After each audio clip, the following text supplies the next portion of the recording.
Welcome back. The issues of crime and policing are back in the spotlight here in Washington, D.C. Just minutes from now, the Senate is scheduled to vote to block a controversial slate of criminal code reforms, which would have reduced some penalties for some offenses in the city of Washington from becoming law here in Washington, D.C. The vote comes even as district officials at the last minute try to pull the legislation from being considered. Democratic lawmakers, including Senate Majority Leader Chuck Schumer, are now expected to back the Republican-led bill. President Biden said that he would not veto it earlier this week as he tries to preempt some Republican critiques that Democrats are soft on crime. The vote comes as the Department of Justice just revealed in its own investigation a pattern of civil rights violations and unconstitutional policing by the Louisville Police Department. Attorney General Merrick Garland spoke about the agency's findings earlier today. Some officers have demonstrated disrespect for the people they are sworn to protect.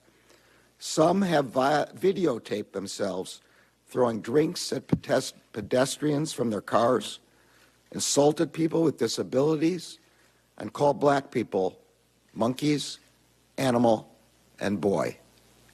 This conduct is unacceptable. It is heartbreaking. It erodes the community trust necessary for effective policing, and it is an affront to the vast majority of officers who put their lives on the line every day. This investigation came in the aftermath of the death of Breonna Taylor in the botched no-knock warrant raid, the use of which are also condemned in the report itself. I'm joined now by Marc Morial. He's a former mayor himself of the city of New Orleans, and he's, of course, the president of the National Urban League. Good to be with you, Chuck. It's good to see you. Let me start with Louisville and sort of how this Justice Department is doing on this front. And how many cities do you think could withstand the scrutiny that Louisville got? I think many cities could not withstand the scrutiny that Louisville got. And what this is a reflection of the fact that Merrick Garland, along with Vanita Gupta and Kristen Clark, are using their full powers in the face of obstinance in Congress to passing a true police reform bill to reform systemically policing.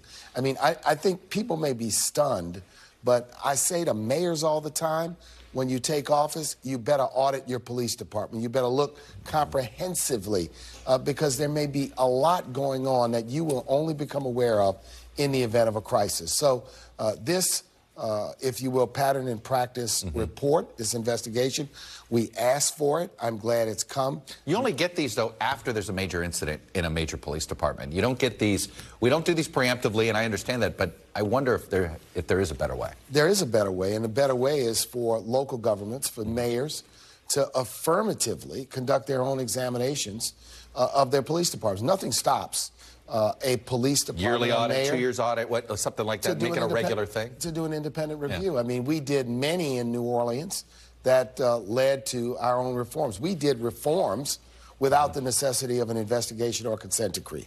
Let's talk about being a mayor right now. It's hardest, nothing tough easy job, about, always. especially post-COVID. It seems you've got economic challenges, you've got this homeless crisis, downtowns are empty. What is step one here? I mean, it does seem as if mayors and the business community need to get on the same page of work from home. I think it is important that mayors and the business community lead on the economic future. So in some cities, it may mean that you've got to convert downtown what has historically been office buildings to affordable housing, to work, and, if you will, live spaces. So if you were Muriel Bowser here, you'd be going, okay, so downtown D.C., you know, we don't have as many potbellies, but maybe we should convert these office buildings to housing. No, I think she's right. She should prevail on the federal government to bring its office workers back to work. You would bring them back to work? I would bring them back at least 2 days a week, 3 days a week. I think there's a middle ground here, Chuck. I lead an organization. We are back 3 days a week, 2 days from home. You cannot, I feel, be effective if all of your workforce is working from home. But I focus on this first because I feel like this crime issue and the lack of people in downtowns and the homeless crisis are all connected. They, in some ways, are connected, but the solution to all of them may not necessarily be interconnected. Okay. If you bring your office workers back, if you bring them back, You're going to help small businesses. It's going to assist your tax base, and you're going to improve the quality of life in all of your neighborhoods. So I think it's important that this be done. But here's the thing. We're in a brave new world, the post-COVID world. No one anticipated the spike in violence that we speak. But absent in all of this discussion is the fact that we've got more guns on the streets, more guns than we have American people. We have a mental health crisis on top of it, and we have a systemic challenge when it comes to police and communities trusting police. Let's talk about this policing issue. I had Muriel Bowser on last week, and you know she's trying to hire cops. She can't find enough cops. But everybody in Chicago is pledging more cops. Okay, where are you going to find them? It's one thing to say you want more cops on the street, finding good cops. There's a lot of reasons, Chuck, that we can't find good cops. And look, let me say this.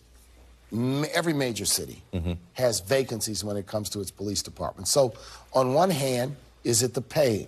On the other hand, is it the working conditions? But on the third hand, what you also hear from young people is, I don't want to be associated with a job or a department that takes advantage of people, that beats up people. Some people think it's an unpopular job to have, like people won't respect you. It's a tough and a difficult job, but this is why, and I'll point out Newark and some other communities, you have to also think anew about how you police.